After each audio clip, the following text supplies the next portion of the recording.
Today I'm doing an herb chicken that's going to be served over rice. And what I'm starting out with, because I like to saute onion and celery and bacon together, I'm starting off with that.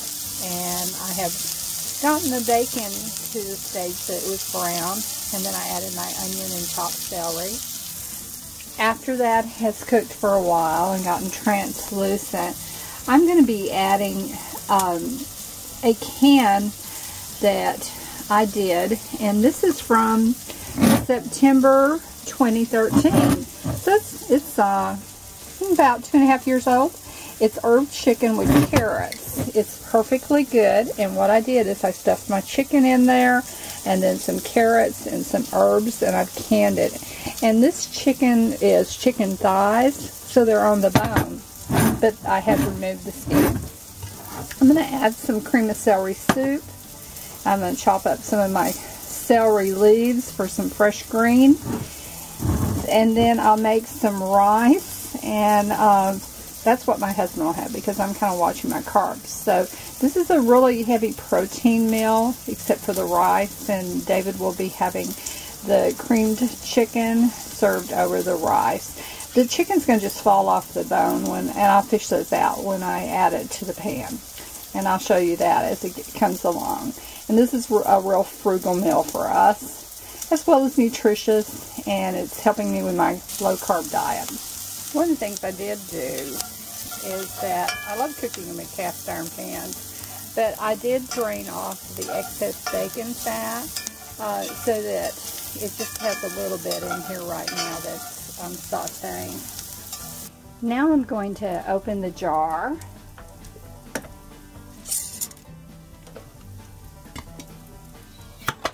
Did you hear it pop?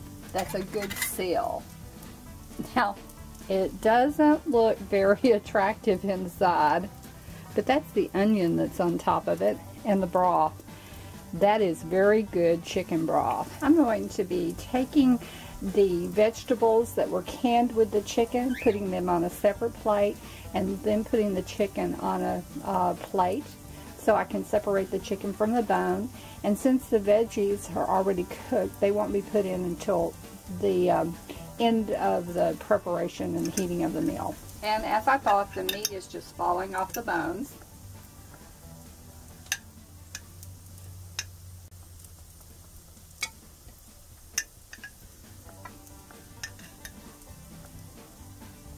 You can see some of the herbs that were used. That's what those little specks are.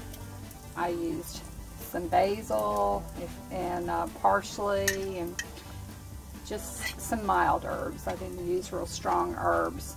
And I didn't put any garlic in this because I've been told that garlic, too much garlic when you're putting it in food you're going to can dishes, might turn your dish bitter.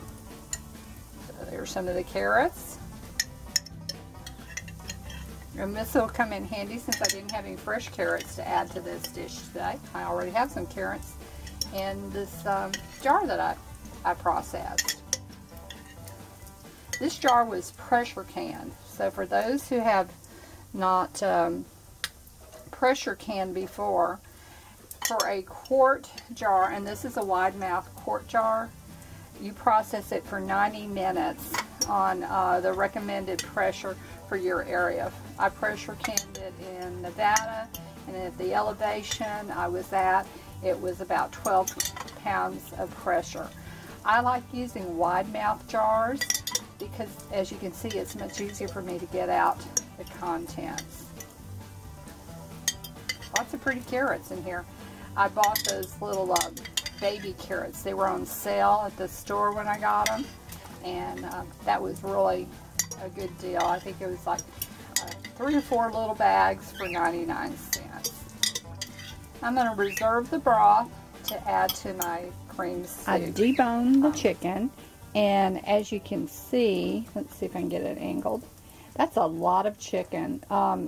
This was a quart jar, and that's a good pound of chicken that I have that's all meat, no bones. And I'm going to be adding it to my bacon, onion, and celery mixture that I've sauteed. Now I'm going to add some of the chopped celery tops. I like that to use the whole celery stalk if possible, and those will add a little brightness to the flavor. I've added the soup, and you can still see some of the celery. It's going to wilt down as far as the celery tops go. I'm going to sprinkle just a little bit of garlic. Remember, it's just me following how we like to eat. It's not a recipe as such. Okay, a little garlic. I'm not adding salt today because I am using a canned soup and I have bacon in here and there's lots of saltiness already. And then I'm going to put some fresh ground cracked pepper so that it can cook in it.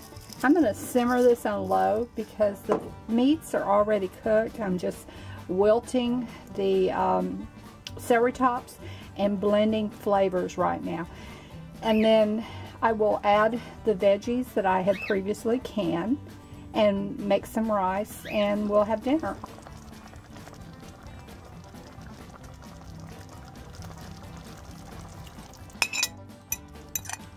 The veggies that were in the can, the jar that I had made the herb chicken, and the onions have been added to the dish. So these were canned chicken with carrots and onion, and there was chicken thighs that I used. So those have been added to the dish, and they're going to bubble for just a few minutes. Not very long because they've already been cooked. And I will be ladling that over a bed of rice, and I'll show you what else we'll be having with our meal tonight.